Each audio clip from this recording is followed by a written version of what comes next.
Hi, good morning. I hope you're doing good. What if I told you that the drugs that you are taking for any sort of diseases or for a common disease, they share a common 3D pattern? And that 3D pattern is nothing but your pharmacophore features of your drug. Suppose, for instance, if you have fever and then you are taking paracetamol or maybe Tylenol, or maybe there are so many different types of drugs available in the market. But how do they treat fever in your case? Because you are taking different drugs. So basically, they share this common pharmacophore feature, which is essentially same for the common type of diseases like fever or cold or something like that. So today we'll be uncovering those aspects, which is called the pharmacophore modeling.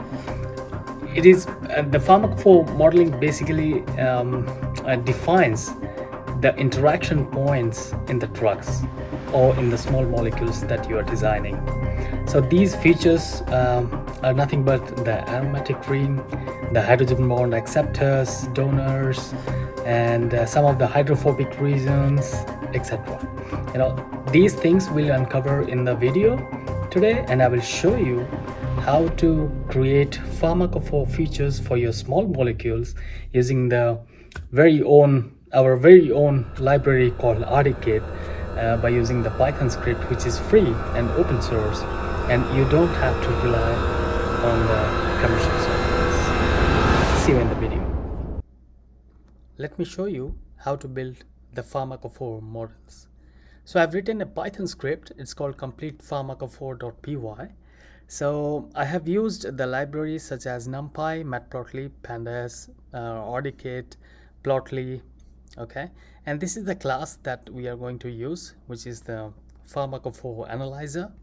The features that we are going to use is donor, acceptor, aromatic, hydrophobe, positive ionizable, negative ionizable, and lumped hydrophobe. I'll explain you in a bit what are the features are. And this is the whole script where you can execute, and I have written two of the examples over here. So I have taken these two compounds, imatinib and I think dasatinib. I have taken these smiles, so I'll analyze the pharmacophore for these two drugs as a complete script by executing this complete script. Before that, what you have to do is you have to go to the terminal and you have to create an environment. Okay, so let me make it bigger a little bit. Okay, so you create an environment called -3 python 3 -m venv dot venv. I have already created that, but this is the command to create the Python environment.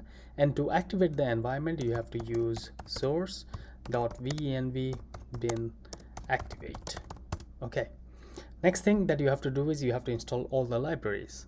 So you do that by using pip install matplotlib, pandas, I think plotly, cborn, etc., whatever, ipykernel, because we are going to use Jupyter Notebook. So I'm installing all of them. So I have already installed, so it won't take much time for me, but yeah, these are the libraries that you install.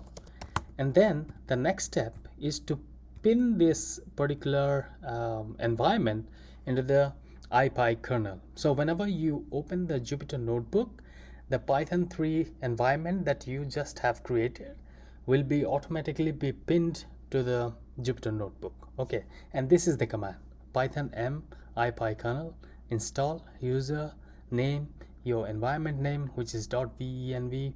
The display name is python.venv. Okay, so once you do that, I'm going to execute the script which I have written over here. And to execute this script, you just have to write python complete pharmacophore.py. So it will start executing based on those two compounds, and it will create all the CSV files, even the 3D pharmacophore models, and also 2D pharmacophore models as well. So let me go through one by one. So this is the complete Python pipeline. Available features, these are the pharmacophore features, which are the donors, means hydrogen bond donors, which are green in color, the acceptor, hydrogen bond acceptor, which is red in color, aromatic rings, which is I think yellow in color, hydrophobic regions, these are the water repelling areas, the positive ionizable, which are in blue in color, groups that become positively charged at 7.4 pH, and the negative ionizable, which are in purple in color, groups that become negatively charged at 7.4 pH, and the lumped hydrophobe, which is I think orange in color, is basically the large hydrophobic regions treated as a single feature.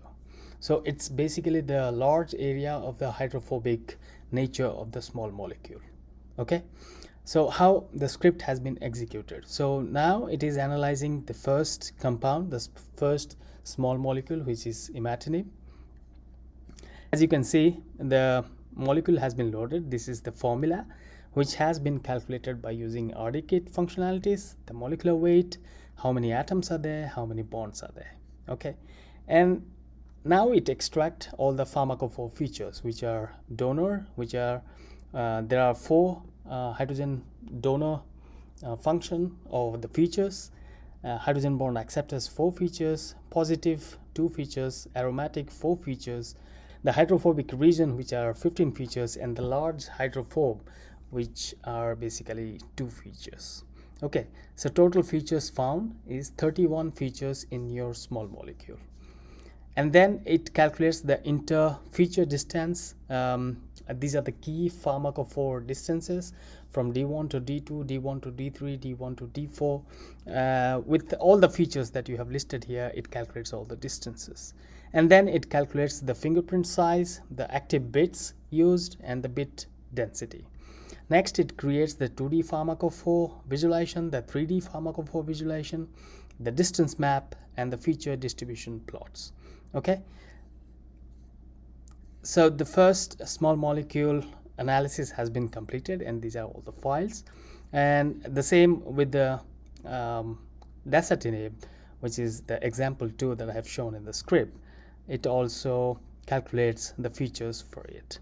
And finally, you have all the results saved as output of these 2 small molecules. Okay, so first one, if we go there, so first thing that you see is the 2D pharmacophore feature, which looks something like this. Okay, now you can see the hydrogen bond acceptors, donors, the hydrophobe regions, the aromatic ring, and also some of the features like the hydrophobic regions and lumped hydrophobe as well. So you can track along with the indices of the atom numbers and also the features that is connected with this. So why this is important? Because it helps you for the virtual screening purposes. Suppose you have like millions of compounds, and after doing a virtual screening, you found that only 5 or 10 of the molecules, they are fit to the binding site, and you want to explore that what possibilities that I can extend the small molecule into a fragment based library design or something like that. Then you can explore these pharmacophore features, and these features are, I think, available in the commercial softwares very easily. You can just click some of the functions in the commercial softwares, and you can get all these features out of that. But with the RDKit also, you can define all the features in a similar way like your commercial software, which is very useful, to know how your ligand is interacting with the target receptors or the protein receptor. And you can design based on the features, you can design the fragment based library, and you can attach some of the fragments that you like to make it more potent, more soluble, or even having some more pharmacophore features, right? So this is the 2D pharmacophore model. And then you have this 3D HTML file where you can see the exact same 2D replica but in 3D. Now you can see the 3D model, and when you tap in here, you will see this is the feature, that is the donor, this is hydrophobe, this is again hydrophobe, this is the acceptor, and this is aromatic ring. So you can explore all the features, you know, in a similar way, very with a nice visualization along with the legends over here, with the color coding legends. Okay, so this is positive ionizable, this is acceptor, this is again hydrophobe region, and you can explore all the features. I mean, 2D map is important as a static image, but if you have this HTML file which is in 3D, you can explore the plane, and you can you know, explore all the features in a very interactive way, which is much more useful. Okay, the next thing that you get is the distance, and this is how the distance map has been created as a heat map. So you can see this heat map. Yeah, these are the features like D1, R1, and these are the number of atoms, and then how the features have been connected with each other. The same thing you get as a CSV file or Excel file, and you can see all the features over here. Okay, the next thing that you see is the feature distribution, how many features are present and how they are distributed, like the donor, acceptor, the positive, ionizable, aromatic, etc., and all these features like as a pie chart. Next thing that you see, all the features, you know. So donor 1, atom number 7, which is the indices of your atom number that you can explore by using the 3D map. And you can see that this is the donor 1, donor, and these are the features, acceptors as A, donors as D, and then aromatic as A, hydrophobe as H. Okay, these are the shortcuts to your pharmacophore features, and you can explore the atom indices and how many atoms are readily available for that particular feature. Okay, the next thing is the fingerprint summary, how many fingerprints, what are the fingerprint sizes, and what are the active bits and the bit density, and these are the active bit positions. I think this will be helpful for the machine learning model for the fingerprints. I think I have shown in my last video how the fingerprints are used and extracted from the small molecules. So yeah, you can explore those fingerprints, and then the properties, you know, as you have seen in the output of the CMD, the outputs. Okay, the features, sorry. Next, the same with the other molecule that you see, the 2D map and also the 3D map, which is really helpful, I guess, will be helpful for many of you to explore the landscape of the features that are present in your small molecules. Okay, you can explore all these features. Right, okay, let me show you the Jupyter notebook, where you can analyze if you have a list of compounds. For instance, I have a list of maybe 50 compounds over here. I want to analyze quickly all the features out of that. So I have created a Jupyter notebook also. So you install the Jupyter notebook, and then you type in Jupyter notebook. Now it will open up with the pinned Python environment that you have already done. So I have this particular Python notebook, and you can see here you have selected the Python 3 environment, where you can select your virtual environment that you have just created. And then I have created this batch script where you can analyze, which is called the batch Pharmacophore analyzer class. You can import this class, and it is using the same you know, libraries. So basically you are taking the from this Python file, which is batch Pharmacophore analyzer, you are taking this class and you are passing it to a variable called analyzer, and then you process your data. So I'm just putting here the names of the compounds that I have listed in one file, which is compounds.stf. here compounds.stf. output directory is the results. max molecules, you can set it up to 1000, or depending on the size of the molecules that you want to create. Generate images true, generate 3D is equal to true. So if you execute this thing, so it will now, as you can see here, it will create the results folder along with the CSV data, and along with the fingerprints as well over here. And then you have the molecules where you get the 2D fingerprints and also the 3D fingerprints as well. So you see the 3D fingerprints as well, where you can see the hydrophobe, the lumped hydrophobe, negative, acceptor, donor, etc. So it will be created for all the molecules, and you can see here now it has been created, all of them all together.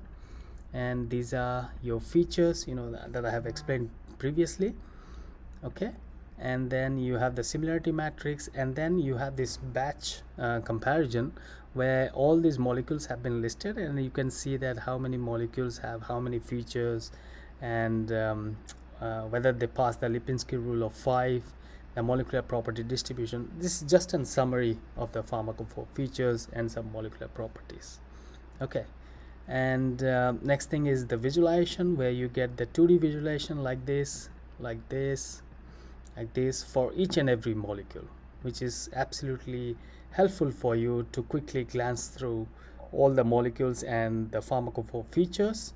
Okay, and also you are getting the 3D models as well, the HTML files, which is in the molecules directory. And if you go to any sort of molecules, then you see the 3D file for that, the HTML file, and you can explore all the features from here. So this is how you do pharmacophore modeling, and this will be really helpful for you when you have the list of or a batch of small molecules and you want to quickly analyze. And these are also the codes. This is for the full analysis. That it means it creates everything like I did here. Also, if you want to only create the 2D images, then you can just make it to false. I mean, these are other options that you can explore, but this command will definitely work it for you. So I'm going to upload all these files to my Omixium YouTube GitHub repository. There you can find the pharmacophore modeling folder, where you can explore all the scripts, and then you can utilize the scripts to identify all the features for your small molecules. That's it, and thank you very much.